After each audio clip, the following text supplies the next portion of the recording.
Alright guys, still repping that snap-on. Box carrying me through good old stuff, keeping me going here. Just kind of give y'all an outlook. Yeah, it's been a good, expensive but good. And some more over here. Alright, that's what we got going today. We got this 2007 Envoy. We acquired a user and I sprayed it and cleaned it. It was real bad, rusty and dirty when we got it. Worked on it for quite a while. Got it all together and good and clean. And got it put in. This is the used rear end. The rear end that we changed out of here, I can hear it was howling. It was howling, and this had a lot of slack in it. You can shake this up and down. So when I done this, at first, this is what I used. I jacked the truck up a little bit. I pulled these heavy duty lifts underneath of it. And I raised it up a little bit, made all the bolts loose after I shot all the nuts off.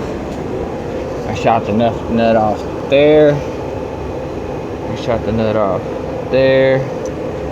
I shot that out. There's not one on this side. I shot that nut out. This one. The one on the top. Alright, when you're doing this, take everything out. You can sit it down with the wheels on it and take everything out except for that one.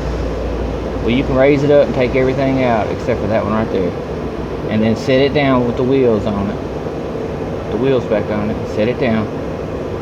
When you set it down, as the lift's going down, if you'll adjust as you're coming down, you can that bolt will get loose and you can slip it right out.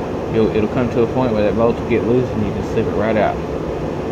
See, I pinned back my my calipers out of my way with big zip ties. I couldn't figure out no other way. I didn't have nothing at the time. Okay, when I went back up with it, I took the wheels off the old rear end that came out, put them on the new rear end. That way I had it rolling accessible. I rolled it over here. I put a jack stand on the floor underneath this to keep it steady. I let the vehicle all the way down to let the jack all the way down on top of it. I pinned this up and I pinned this up. I pinned that one and I pinned the shocks up, and then I raised it back up. Put the two big lifts, the two red lifts over there in the corner that I showed y'all. Put them back up underneath of it. Go up and down with them a little bit. Everything will get loose. You'll see your gaps in your bolts through your holes and things like that. Don't go using hammers and banging stuff like you ain't got no sense or you ain't got the right kind of tools. Just take it easy. Everything's gonna go fine. The emergency brake or the emergency brake unhooked just fine. It was really easy. I took a pair of pliers. I reached right up in there and I squeezed that snap link. And once it got loose, I took that 10mm bolt out on both sides and it loosens this cable right up and everything just slips out nicely. When we're going back together with everything, I had to do some brake changes. You got your star head in this to release as well. You got this bar. I shot that bar out. It's got one bolt and it hangs in there on a bracket. That did not come with the used rear end that we ordered, so I had to change it out too. I'm about to service this rear end.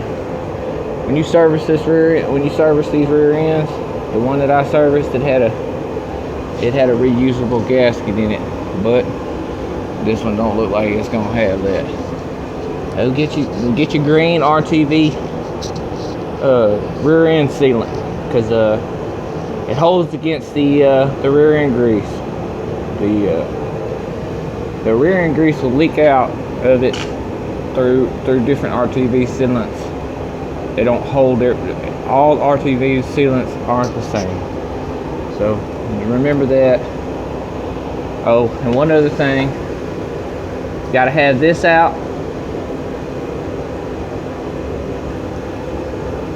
and you got to have this out in the end. These are your, make these your last 2 bolts.